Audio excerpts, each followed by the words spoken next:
Queridos, quero saudar a todos com a paz do Senhor. Torne os vossos assentos, por favor.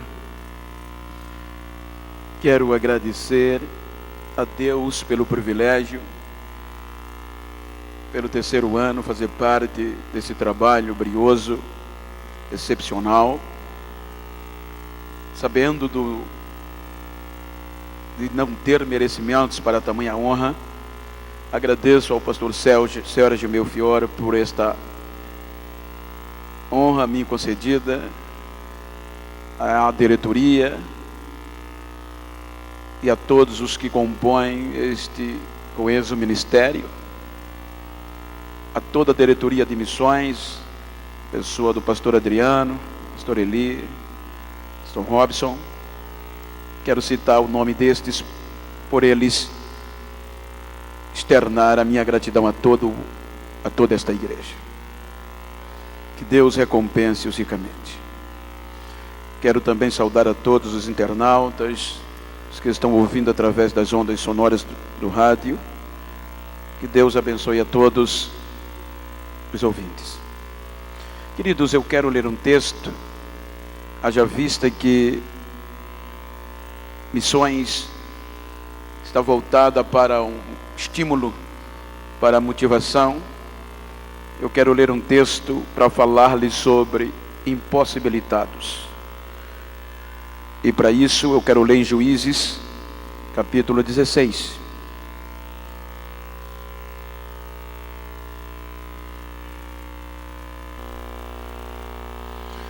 Juízes, capítulo 16, versículos 21, 22. Há um texto que diz: então os filisteus pegaram nele, arrancaram-lhe os olhos e o fizeram descer a Gaza, amarrando-o com 2 cadeias de bronze, puseram-no a girar um moinho no cárcere. Mas o cabelo da sua cabeça começou a crescer de novo, logo depois que foi rapado. Amém? Queridos,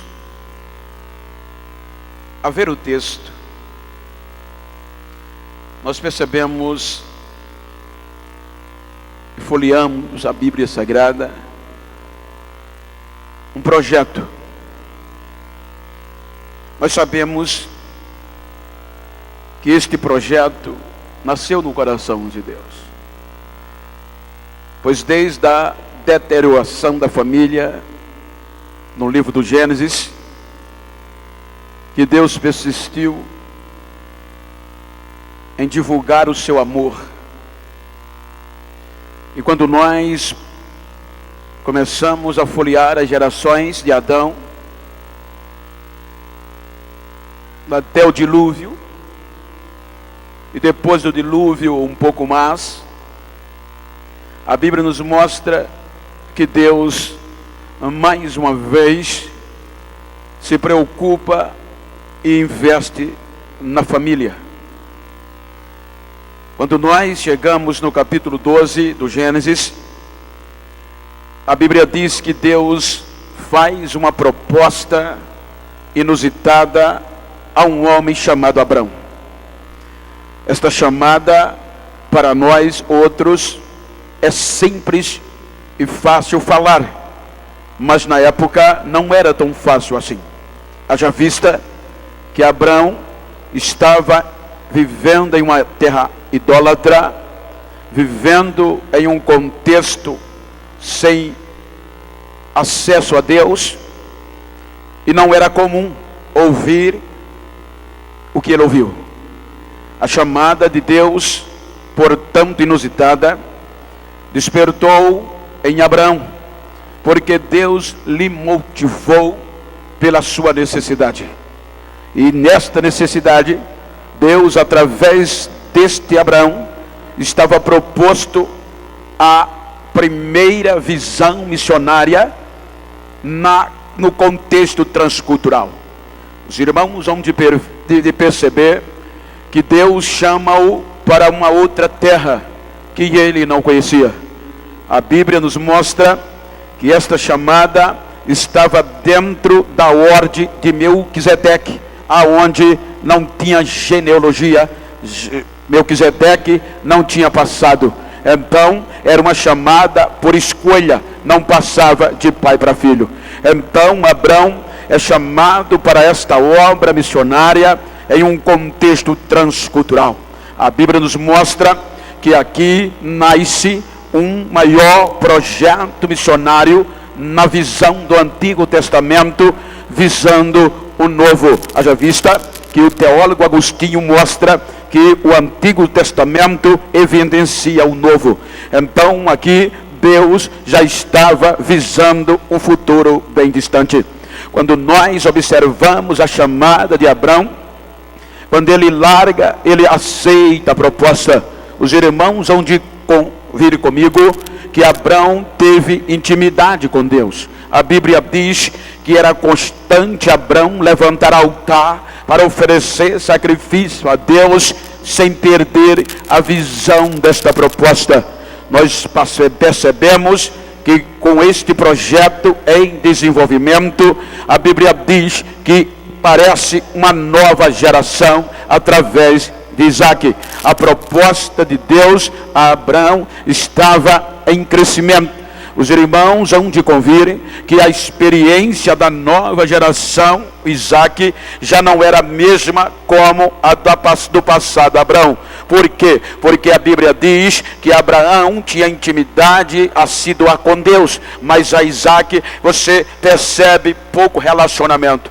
A maior parte da história de Isaac, ela está com base na história de Abraão. E quando nós chegamos em uma geração posterior, a Bíblia diz que Jacó, ele já surge num contexto pejorativo, tendo que a Bíblia diz que o próprio nome designava a sua conduta enganador. Irmãos, e nós seguimos nesta ordem de Melquisedeque. Esta ordem, ela demora até a próxima geração, a ponto de quando Moisés entra no contexto. Então esta ordem, ela agora é interrompida. A ordem de Melquisedeque é interrompida e entra no contexto arônico ou levítico. Esta é a nova ordem para este projeto. E dentro desta ordem, a Bíblia diz que a proposta de Deus, o projeto de Deus, a missão de Deus para aquela geração era colocar na terra prometida. Então, dentro deste contexto da ordem arônica e da ordem levítica, então começa a surgir portas de emergência. Deus reserva uma porta de emergência. Se nós observarmos no contexto, Moisés tinha intimidade com Deus. A Bíblia diz que Moisés falava cara a cara com Deus, e Josué seria o símbolo de uma geração futura. Ora, Josué, ele tinha tanto desejo de ter o que Moisés tinha, que a Bíblia diz que quando Moisés entrava na tenda, Josué ficava na porta. Ele ficava querendo também sentir o que Moisés estava sentindo lá dentro. A Bíblia diz que quando Moisés saía da tenda, Josué continuava na porta, esperando Deus falar com ele. Por isso que quando Moisés morre, Deus percebe que havia uma chamada diferenciada no contexto de Josué. Então Deus o levanta e ele conduz o povo a entrar na terra prometida. Quando o povo entra na terra prometida, a Bíblia diz que, seguindo a ordem levítica, então Josué distribui as terras entre as tribos. E então isso implica dizer que o capítulo 2 de Juízes mostra que enquanto Josué estava de pé, havia possibilidades, havia uma constância na ordem levítica. Porém, a Bíblia diz que morre Josué e agora posterior morre os anciões. Então é aqui que começa um contexto mais que pejorativo, porque Deus já havia destituído, Deus já havia levantado uma geração nova para entrar na terra prometida. Josué protagonizou este contexto. Agora morre Josué, mói também os anciões, e a Bíblia diz que vem uma nova geração que não conhecia Deus e nem conhecia os seus feitos. Aquela geração não conhecia, não orava, não falava com Deus e muito menos gozava dos milagres de Deus. Aquela geração, sendo assim, a Bíblia diz que perdeu o foco de Deus e ela começou a andar do jeito que queria e do jeito que dava na telha, no entendimento. Então aquela geração perdeu o foco e começou a modernizar-se no contexto da época. Então causa-se um transtorno espiritual, porque agora a perda da identidade do projeto de Deus estava evidente. Qualquer pessoa poderia ver que aquele projeto estava conjugado com os cananeus. Então, queridos irmãos, quando nós observamos o Deus trabalhando neste projeto, nós entendemos o peso e a responsabilidade que está sobre os nossos ombros. Nós percebemos que nesta geração que não conhecia Deus e nem via os seus milagres e nem tinha conhecimento e não se interessava, então esta geração começou a viver num conchavo com os cananeus. Então a Bíblia diz que Deus do céu resolve despertar este projeto. E o que é que Deus faz? A Bíblia diz que Deus entrega o povo na mão dos moradores da Mesopotâmia. Isso aqui é muito grave, isso aqui é dolorido. Era um projeto de Deus, ou seja, seguindo a ordem levítica. Esse projeto era excepcional, mas agora Deus, pela primeira vez na terra prometida, entrega na mão dos moradores da Mesopotâmia. Quando nós observamos, isso aqui é mais grave do que nós podemos imaginar. Quando se nós voltarmos ao começo do projeto de Moisés, a Bíblia diz que o povo estava escravizado na terra do Egito, cerca de 430 anos. Tudo bem, você ser escravo em nações alheias é outra coisa. Você ser escravizado em uma outra nação é uma coisa diferente. Mas aqui era a primeira vez que a nação, que o projeto de Deus estava sendo escravizado dentro da própria terra, dentro de casa. Então é quando, por volta de cerca de 8 anos, Cusã-Risataim começa a machucar o povo. Uma geração que não sabia quem era Deus e nem sabia o potencial dos milagres de Deus. Então, depois de 8 anos de escravidão, sem gozar das bênçãos de Deus, aquela geração dá um passo à reflexão. Então aquela nova geração começa a descobrir que o Deus de Abraão, o Deus de Isaac, o Deus de Jacó, o Deus de Moisés, o Deus de Josué, não resiste um projeto quebrantado. Então aquela nova geração quer viver os mistérios, os milagres de Deus. Então ela desce e começa a chorar, pedindo a Deus perdão e queria voltar a ser o que era antes. Então Deus dos céus levanta e liberta o povo da mão daquela nação. Haja vista que a Bíblia diz que os nossos erros, as nossas fraquezas não altera a fidelidade de Deus. A Bíblia diz que mesmo a gente sendo infiel, o nosso Deus permanece fiel como sempre foi. A nossos erros não nos destrói. O que nos destrói é a falta de esperança. Porque se os nossos erros nos destruíssem, Pedro também tinha ido com Judas. O que matou Judas não foi o erro, foi a falta e a perda da esperança. Então a Bíblia diz que Deus levanta um homem chamado Otiniel, que no original quer dizer leão de Deus. Então Otiniel liberta o povo da mão dos moradores da Mesopotâmia. Então Deus investe no pesado. Quando Deus investe pesado em missões no contexto familiar dentro de Judá, o povo volta a cair de novo. Então agora Deus, para despertar de novo, só Deus faz isso. A Bíblia diz que Deus pega agora uma coalizão política e militar. Esta coalizão era formada pelos moabitas Moabita e os Amonitas, liderada pelo rei Eglon. Então Deus oprime o povo por 18 anos na mão de Eglon, e este foi pesado. Aí quando o povo, já a nova geração, teve a primeira experiência com Deus, aí sabia que o coração de Deus, ele não resiste a um projeto quebrantado. Aí volta de novo a chorar, e Deus levanta Eude, que no original quer dizer união. Então segue-se um período de paz por muito longos dias, cerca de 80 anos de paz. Sangá lidera este povo. Então durante esses 80 anos, então Deus resolveu cumprir no reino do seu povo, cumprir no seu projeto o que prometeu a Abraão de uma forma inicial. Agora o projeto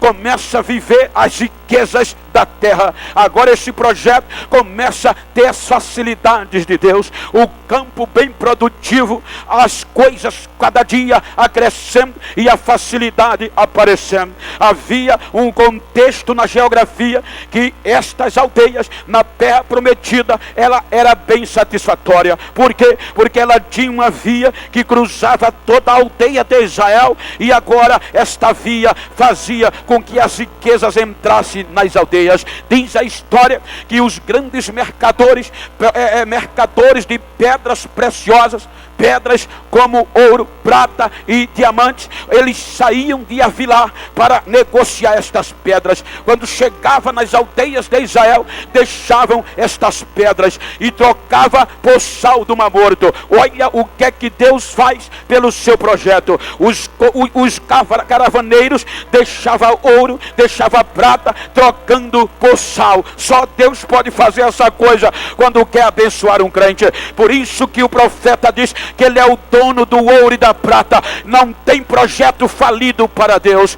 Com isso, o Israel, o seu projeto ia crescendo, e o seu projeto ia tomando proporção maior. Infelizmente, era composto de pessoas, era composto de família, e mais uma vez, no meio da facilidade, com tudo favorável, crescendo, tudo bem, a agricultura, a pecuária, dando cada ano lucros, cada ano mais que o outro. O previsto sempre era menor do que o real, ou seja, então isso ia crescendo cada dia mais. É aqui que a Bíblia diz que o povo se ensoberbeceu mais uma vez. Então agora Deus resolve bater pesado. A Bíblia diz que Deus entrega o povo na mão de Jabim. Quem era Jabim? O rei de Canaã. O rei de Canaã, que sabia por onde o projeto crescia. Ele começa a fechar todas as entradas. Vão mensurando aí. Estou falando do povo, mas você vai transliterando para um congresso, para um projeto missionário. O Jabim sabia por onde as bênçãos entravam no projeto e por onde as bênçãos saíam. Então o que é que Jabim faz? Ele sabia o que sustentava aquele projeto, eram as caravanas de Havilá. Aí ele fecha a via principal, coloca soldados fazendo brite em todas as entradas que dava acesso a Israel. Então a Débora aparece no cenário, e Débora diz que isso causava transtorno, porque ela registra que as caravanas vinham e não podiam entrar. Então as caravanas tomavam caminhos tortuosos, mas não chegavam na aldeia de Israel. Então ela diz que com isso o projeto foi empobrecendo, o projeto foi mingando, o projeto foi perdendo vigor. Então é quando a Bíblia nos fala, e a Bíblia nos diz que agora Jabim fechou todas as entradas por onde o projeto era sustentado na ótica humana. Só que a Bíblia diz que debaixo de um pé de palmeira tinha uma mãe angustiada que não aceitava a crise, ou seja, não aceitava ver o projeto ser falido. Então Jabim fechou o norte, Jabim fechou o sul, Jabim fechou o leste, mas não fechou o círculo de oração debaixo do pé de palmeira. Era o círculo de oração que sustentava aquele projeto. Aí Deus vai lá e levanta Débora e Baraque para livrar o povo. Era o projeto. Deus não desiste do seu projeto. Se você analisar, você vai encontrar outros. Tudo Deus preservando o seu projeto. Você vai ver Gideão. Você vai ver Abimeleque, tempo de paz, Tola, Jair. Aí vem Jefté. Você vai ver aparecer no contexto de Bizã, Abidom e Alon. 12 juízes. Deus levantando na ordem do Levítico. 12. Ei, mas o povo volta a fazer o que era mal. E agora, pela primeira vez, Deus entrega o povo na mão dos filisteus. Os filisteus oprimem pela segunda vez consecutiva. 40 anos na última vez. E o povo não aguentava mais. Se você fizer um cálculo dos anos de juízes até aqui, você vai ver que durante esses anos, 60% desse tempo, o projeto passou abafado, debaixo de pressão, sem sair. E o que fazer? Aí na ordem de Levi, Deus havia criado no capítulo 6 de Número uma porta de emergência, que era o nazereado. Aí agora, quando os filisteus predominavam, aí Deus agora resolve usar os impossibilitados. Deus agora resolve trabalhar no contexto da família. E a Bíblia diz que Deus vai lá na tribo de Dan e escolhe um útero. O interessante é se nós olharmos a lógica humana. Permita-me parafrasear. Quando Deus escolhe o útero, talvez alguém tenha dito, não tem possibilidade. Qual é o problema? Esse útero é estéril, é falido. Não vai sair nada daí. As portas de emergência de Deus, todas foram levantadas no meio a impossibilidades. Samuel, João Batista, e Jesus, e Sansão. A impossibilidade estava patente. Aí o anjo vai lá em Dan, olha para a mulher e abre um diálogo com ela. Olha o que é que ele diz. Se nós fizermos aqui um roteiro, o anjo diz para ela, permita-me parafrasear, o texto diz que ele diz: eu sei que tu é estéril. Ele já veio sabendo. Eu sei que o teu útero está fechado. Eu sei que daí não sai nada. Mas é aí que Deus tem uma porta de emergência. Do teu ventre, Deus começa pela família. Do teu ventre nascerá um projeto. E a partir de hoje, a ordem era para a mãe, o projeto era o menino, mas Deus já coloca a mulher no contexto. A partir de hoje, tu não vai poder beber bebida forte. Nada que venha da uva, tu não vai poder beber. E não vai poder comer nada que seja imundo. Porque do teu ventre tem um projeto especial de Deus. Ele será nazireu. Isso quer dizer um chamado especial. E ele vai livrar o povo da mão dos filisteus. Ele vai fazer o meu projeto andar. Não passarás na falha na cabeça dele. A mulher se assusta. A mulher chega em casa e conta para o marido. O marido se assusta e diz: então vamos procurar esse homem. O marido entra no contexto. E o anjo diz a mesma coisa para o pai. Quando o menino nasce, o projeto veio de uma impossibilidade. Foi Deus que quis.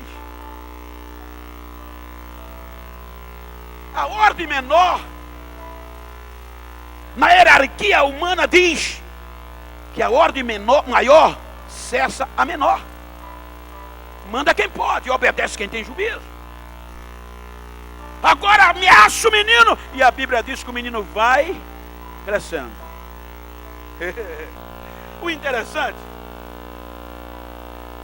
é que a mãe não podia beber bebida forte, nada que derivasse da uva, e não podia tocar em nada que era imundo. Aonde a família entra aqui nesse projeto? Ou seja, se o projeto era o menino, por que a mãe está no contexto? Não era só entregar o útero? Mas não, Deus estava dizendo: você quer que seu menino seja uma bênção? Tem que começar por você.